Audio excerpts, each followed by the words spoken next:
আসসালামু আলাইকুম। আজ 2 মে 2026 শনিবার। শুরু করছি চেঞ্জ টিভি প্রতিদিনের গল্প অনুষ্ঠান।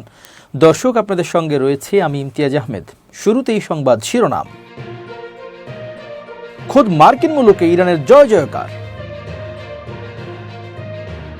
ইরানকে বিরাট সহযোগিতা করল পাকিস্তান। বিশ্বজুড়ে আমেরিকা ও ইসরায়েলের বিরুদ্ধে তুমুল বিক্ষোভ। শুরুতেই ইরান প্রসঙ্গ। যুক্তরাষ্ট্রের একটি বড় অংশই বিশ্বাস করেন যে ইরানের বিরুদ্ধে মার্কিন সামরিক পদক্ষেপের সিদ্ধান্ত ভুল ছিল। নতুন এক গবেষণা থেকে এ তথ্য উঠে এসেছে। এই যুদ্ধ বিশ্ব অর্থনীতিকে বিপর্যস্ত করছে এবং যুক্তরাষ্ট্রের জীবনযাত্রার ব্যয় নিয়ে মানুষের মধ্যে উদ্বেগ বাড়িয়েছে। ওয়াশিংটন পোস্ট এবিসি ইপসোস পরিচালিত একটি সমীক্ষায় দেখা গেছে 61% উত্তরদাতা মনে করেন ইরানের বিরুদ্ধে সামরিক শক্তি প্রয়োগ একটি ভুল পদক্ষেপ ছিল। অপরদিকে মাত্র 36% মানুষ এটাকে সঠিক সিদ্ধান্ত বলে মনে করেন। ফেব্রুয়ারির শেষে যুক্তরাষ্ট্র এবং ইসরায়েল ইরানের উপর হামলা চালায়। এই যুদ্ধে মধ্যপ্রাচ্য জুড়ে হাজার হাজার মানুষ নিহত হয়েছে এবং বিশ্বব্যাপী জ্বালানির দাম আকাশচুম্বী হয়েছে।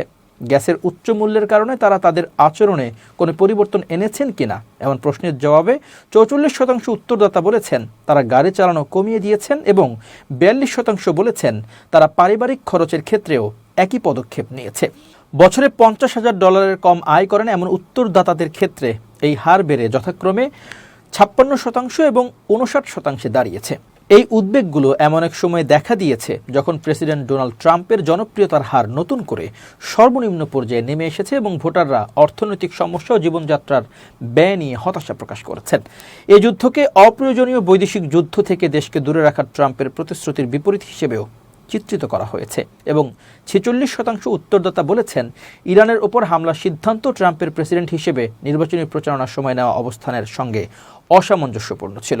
মার্কিন বাহিনীর হতাহতের সংখ্যা তুলনামূলকভাবে কম হওয়ার পরেও সমীক্ষায় দেখা গেছে ইরানের বিরুদ্ধে যুদ্ধটা ঠিক ততটাই অজনপ্রিয় যতটা 2006 সালের চরম সহিংসতার সময় ইরাক যুদ্ধ এবং 1970-এর দশকের গোড়ার দিকে ভিয়েতনাম যুদ্ধের সময় ছিল। ইরানের বিরুদ্ধে মার্কিন সামরিক পদক্ষেপগুলো এখন পর্যন্ত সফল হয়েছে কিনা জানতে চাইলে 39% বলেছেন সেগুলো সফল হয়েছে, যেখানে 19% বলেছেন যে সেগুলো সফল হয়নি। অপরদিকে 41%-এর সংখ্যাগরিষ্ঠ অংশ বলেছেন এখনই কিছু বলার সময় আসেনি। তবে ট্রাম্পের রিপাবলিকান পার্টির সদস্যদের মধ্যে এই যুদ্ধের প্রতি সমর্থন এখনও জোরালো রয়েছে। প্রায় 80% রিপাবলিকান বলেছেন ইরানের উপর হামলা চালানোর সিদ্ধান্তটি সঠিক ছিল, যদিও এই অভিযানকে সফল হিসেবে মূল্যায়ন করা এবং এ বিষয়ে এখনই কিছু বলার সময় আসেনি বলে মনে করেন অনেকেই। যুক্তরাষ্ট্রের নৌ অবরোধে ইরানের বন্দরগুলো বন্ধ হয়ে যাওয়ার পর পাকিস্তান ইরানগামী পণ্যের জন্য 6টি স্থল রুট আনুষ্ঠানিকভাবে খুলে দিয়েছে। করাচি বন্দরে হাজার হাজার কন্টেইনার আটকে আছে, সেগুলো সরাতেই মূলত এই পদক্ষেপ নেওয়া হয়েছে। পাকিস্তানের বাণিজ্য মন্ত্রণালয় 25 April transit of goods through territory of Pakistan order 2026 জারি করেছে। এই আদেশ তাৎক্ষণিকভাবে কার্যকর হয়েছে। এতে তৃতীয় দেশ থেকে আসা পণ্য পাকিস্তানের মধ্য দিয়ে সড়ক পথে ইরানে পাঠানোর সুযোগ তৈরি হয়েছে। 6টি রুট পাকিস্তানের প্রধান বন্দরগুলো যেমন করাচি, পোর্ট কাসিম ও গোয়াদরকে ইরানের গাবদ ও তাফতান সীমান্তের সঙ্গে যুক্ত করেছে। এই রুটগুলো বেলুচিস্তানের তুরবত, পাঞ্জগুর, খুজদার, কোয়েটা ও দালবান্দিনের মধ্য দিয়ে গেছে। সবচেয়ে ছোট রুটটি হল গোয়াদর গাবদ করিডোর। এই পথে ইরানের সীমান্তে পৌঁছাতে মাত্র 2 থেকে 3 ঘন্টা লাগবে। করাচি থেকে ইরান সীমান্তে পৌঁছাতে সাধারণত 16 থেকে 18 ঘন্টা লাগে।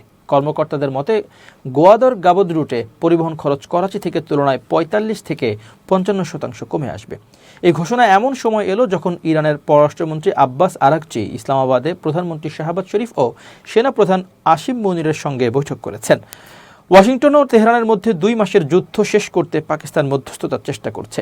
বাণিজ্যমন্ত্রী জাম কামাল খান এই উদ্যোগকে আঞ্চলিক বাণিজ্য বাড়াতে এবং পাকিস্তানের একটি গুরুত্বপূর্ণ বাণিজ্য করিডোর হিসেবে ভূমিকা শক্তিশালী করতে একটি গুরুত্বপূর্ণ পদক্ষেপ বলে অভিহিত করেছেন। উল্লেখ্য, ভারত থেকে আসা পণ্য এই ট্রানজিট সুবিধার আওতায় নেই। 2025 সালের মে মাসে ভারত পাকিস্তান যুদ্ধের পর জারি করা এক আদেশে ভারতীয় পণ্যের পাকিস্তানের মধ্য দিয়ে পরিবহন নিষিদ্ধ করা হয়েছিল। এই বছরের 13 এপ্রিল ওয়াশিংটন ইরানের বন্দরগুলোতে নৌ অবরোধ আরোপ করে। এতে ইরানের সামুদ্রিক যোগাযোগ বন্ধ হয়ে যায়। এরপর থেকে করাচি বন্দরে ইরানগামী 3000-এর বেশি কন্টেইনার আটকে আছে। বিশ্লেষক ইফতিখার ফেরদৌস বলেছেন এটি একটি বড় পরিবর্তন। পাকিস্তান এখন পশ্চিমমুখী বাণিজ্যের জন্য আফগানিস্তানকে পুরোপুরি এড়িয়ে যেতে পারবে। কাবুলের ট্রানজিট গুরুত্ব ও আয়ের উপর এর প্রভাব তাৎক্ষণিক নয়, কিন্তু কৌশলগত দিক থেকে এটি বাস্তব। তিনি আরও বলেছেন, এই করিডোর পাকিস্তানকে চীন সমর্থিত বাণিজ্য রুটের মাধ্যমে পশ্চিম এশিয়ায় প্রবেশের প্রধান স্থল প্রবেশদ্বার হিসেবে প্রতিষ্ঠিত করবে। তবে পেশোয়ার ভিত্তিক বিশ্লেষক মিনহাস মাজিদ মারওয়াত সতর্কতা করে বলেছেন, তিনি এক্সে লিখেছেন, এই সুযোগ বাস্তব, ঝুঁকিও বাস্তব। উত্তর পশ্চিম ও দক্ষিণ পশ্চিম সীমান্তে নিরাপত্তা পরিস্থিতি এমন একটি বিষয় যা সবকিছু এলোমেলো করে দিতে পারে। পারস্য উপসাগর ও কৌশলগত হরমুজ প্রণালীর উপকূল জুড়ে নতুন নিয়ম কার্যকর করার ঘোষণা দিয়েছে ইরানের ইসলামী বিপ্লবী গার্ড বাহিনী IRGC। দেশটির রাষ্ট্রীয় গণমাধ্যমের বরাত দিয়ে তথ্য জানিয়েছে আন্তর্জাতিক সংবাদ সংস্থা আনাদোলো। প্রেস টিভির খবরে বলা হয়, IRGCর নৌ শাখা পারস্য উপসাগর ও হরমুজ প্রণালীর প্রায় 2000 কিলোমিটার উপকূলীয় এলাকায় নিয়ন্ত্রণ প্রতিষ্ঠা করবে।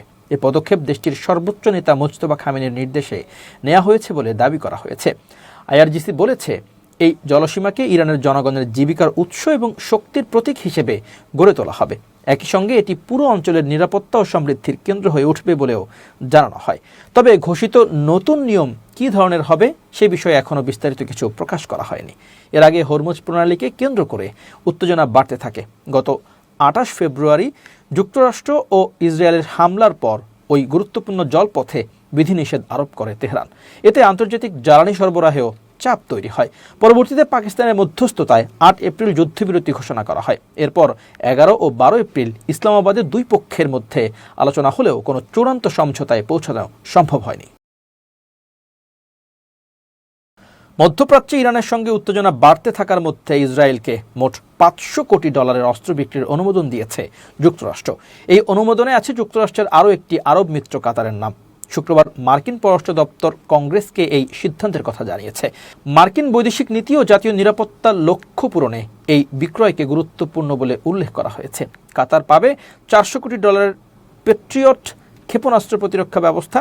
চলমান আঞ্চলিক অস্থিরতার মধ্যে কাতারের আকাশ প্রতিরক্ষা ক্ষমতা বাড়ানো এবং গুরুত্বপূর্ণ স্থাপনাগুলো রক্ষা করাই এই বিক্রয়ের উদ্দেশ্য। ইসরায়েল পাবে প্রায় $100 কোটি নির্দেশিত অস্ত্র ব্যবস্থা। এই উন্নত অস্ত্র লক্ষ্যবস্তুতে আঘাতের নির্ভুলতা ও কার্যকারিতা বাড়াবে। মার্কিন আইন অনুযায়ী এই ধরনের বড় সামরিক বিক্রয় চূড়ান্ত করার আগে কংগ্রেসের পর্যালোচনা ও অনুমোদন প্রয়োজন। পররাষ্ট্র দপ্তর বলেছে, কৌশলগত অংশীদারদের এই প্রতিরক্ষা সরঞ্জাম সরবরাহ করা এই অঞ্চলে শক্তির ভারসাম্য রক্ষা এবং সম্ভাব্য আগ্রাসন ঠেকাতে অত্যন্ত গুরুত্বপূর্ণ।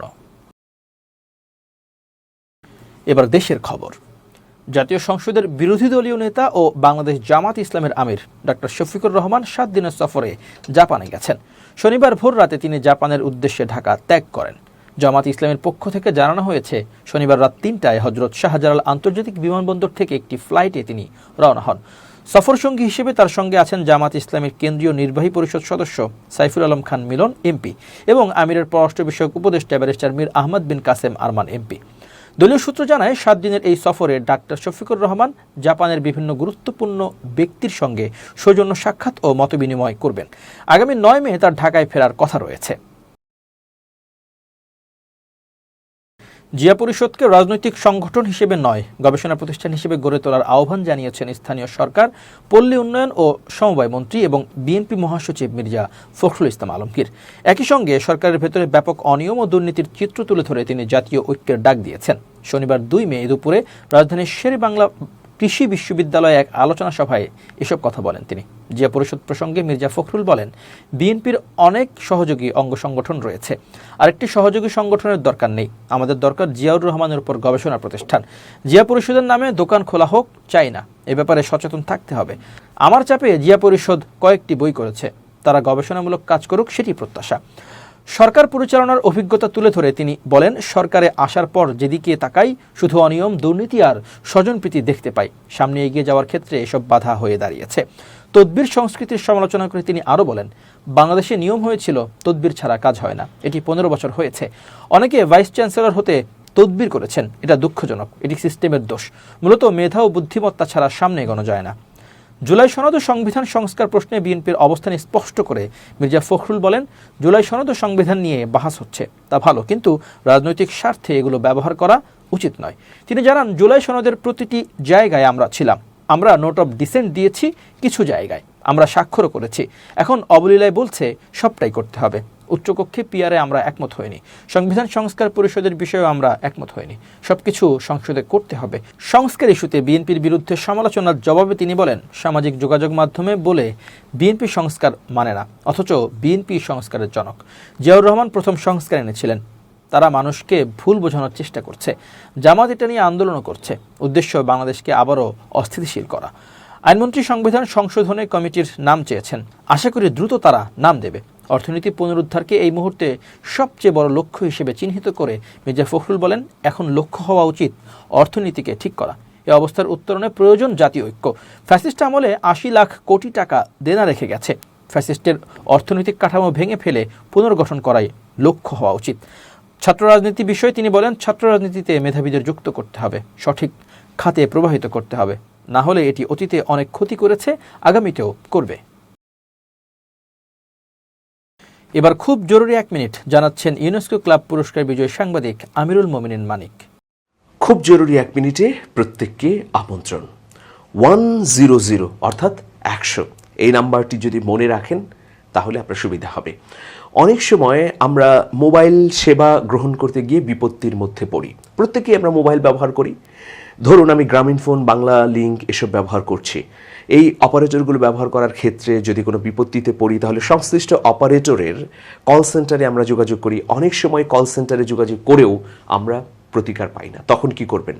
বাংলাদেশ টেলিযোগাযোগ নিয়ন্ত্রণ কমিশনের মানে বিটিআরসির 100 এই নম্বরে ফোন করে অভিযোগ জানালে প্রতিকার পেতে পারেন। প্রিয় বন্ধুরা, আপনাদের যোগাযোগ নির্বিঘ্ন হোক এই প্রত্যাশায় থাকলো। ভালো থাকবেন সবাই, শুভেচ্ছা নিরন্তর। এবার দেশের বাইরের আরও খবর।